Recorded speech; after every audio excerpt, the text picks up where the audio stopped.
Isang magandang oras po sa mga viewers, sa mga supporters at subscribers ni Jeff the Blind Explorer. Kasama niyo po tayo. Ako ngayon, magkakasama po tayo ngayon dito sa ating panibagong video. Ngayon ay May 6, 2024. Ano? Kahapon, bumili tayo sa May 5, sa 5 sale ng Shopee. Ito, 4 items po ang laman ng box na to. Meron po ditong dalawang sets ng string na magkaibang klase ng string, guitar string, ano?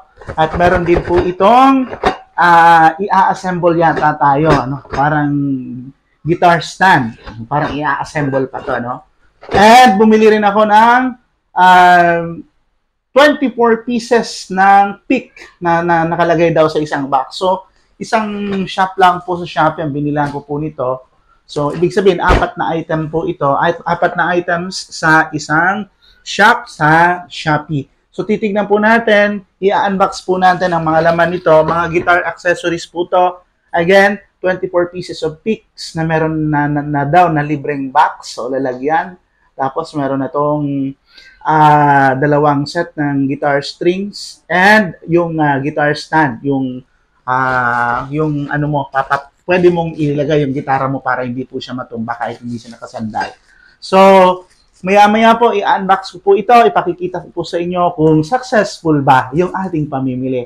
Nabili ko lang po ang laman ng box na ito sa halaga na 373 pesos. Ang pinakamahal dito yung guitar stand, 189, yung isang string 69, yung isa 56, at yung pick guitar na isang set ay nasa 60 plus din yun. So, inabot siya ng 373 kasi free shipping po siya. 45 daw yung shipping fee niya, pero dahil 4 yung binili ko at nasa 5 sale tayo bumili, ay free shipping po ito. Ang store po nito ay RC Music na matatagpuan natin dyan sa Silang, Cavite. Malapit lang ito dito sa amin sa Bacoor, pero inabot pa rin siya ng isang araw. Joke lang, hindi naman tayo demand. Okay? So, i-unbox natin ito maya-maya lamang. Ito pa rin ang iyong kaibigan si Jeff the Blind Explorer.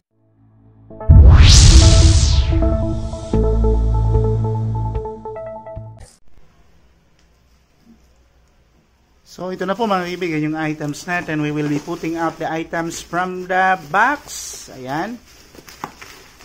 So, dahan-dahanin lang natin. Marami yung bubble wrap niya, no? So, ayan. Ayan na po siya. Gustong-gusto nila yan paglaruan ng mga ganitong bubble wraps. Ayan, pinapaputok niyo po yan. So, yan na po mga kaibigan yung laman nitong box. Ito na po yung box. Ayan. So, dahan-dahanin natin. Buksan po natin itong ating item. So, ito na po mga kaibigan. Tignan natin kung ano mga laman ito. Ito, meron ditong isang string. Ayan. Dalawa. Tignan natin yung isang kahon na pick na pinagmamalaki. Ito. Ayan po. So, yan po yung mga maliliit na items pa lang na laman, no? Then, we will also be putting out what do you call this one? Ito. I-arrange natin itong stand ng gitara. Ayan. So, mamaya, pakita natin sa inyo. So, but first, tignan muna natin kung talaga magaganda yung pick. Ayan. Tama, may kahon na nga, oh. Ang dami. Ayan, oh. Nasaan ba yung bukasan ito? Ito. Ayan. Ayan, mga kaibigan, yung pick na may kahon. Ito, ayun. Wow.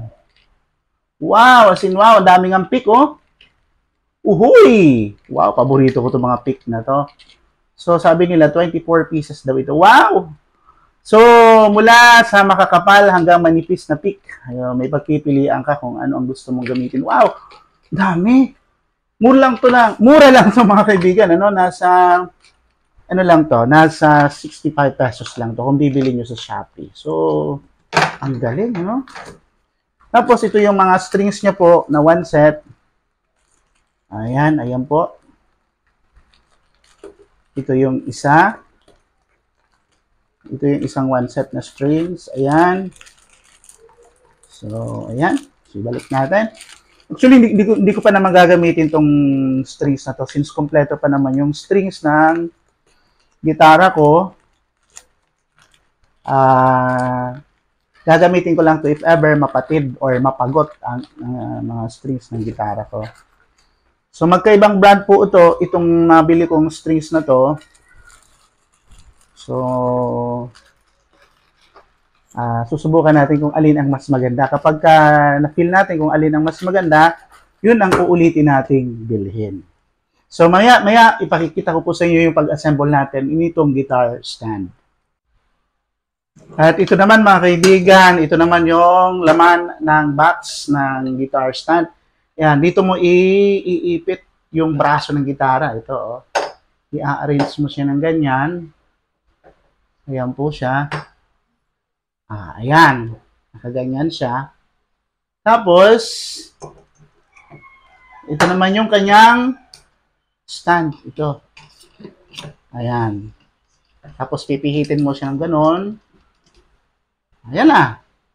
Ito na po yung stand ng gitara natin. Oh. Ayan po. So, yun po yung ating mga nabiling items dito sa Shopee.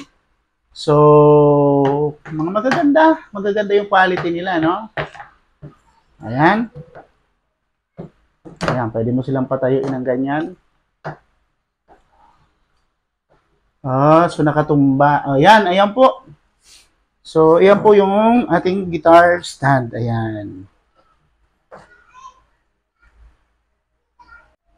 So, ayan mga kaibigan, yan po ang purpose ng ating guitar stand. Ano? Para pag igigilid mo yung gitara, may tatabi mo, ayan, kahit naka-case pa siya, pwede mo siyang nakatayo lang na ganyan. Ayan. So, yun po. Ito na po. Yan po yung items na nabili natin. So, yun na po mga kaibigan. Yun po yung mga items na laman ng ating parcel mula sa Shopee. Binili po natin yan sa RC Music. Dito lang po yan sa Silang, Cavite. Ayan. So, ilalagay ko na lang po sa description natin dito sa baba ang ating link para kung gusto nyo rin pong bumili ng mga guitar accessories. Marami sila ron eh. Marami silang mga pagpipili ang mga items. So far, yun pa lang naman yung kailangan nating accessories, pick, strings, at saka guitar stand. So, maraming thank you sa panonood at sana may napasaya ko po kayo sa ating munting unboxing video ngayong hapong ito ng May 6, 2024. Ito po muli ang inyong kaibigan, walang iba, si Jeff the Blind Explorer. Thank you and goodbye.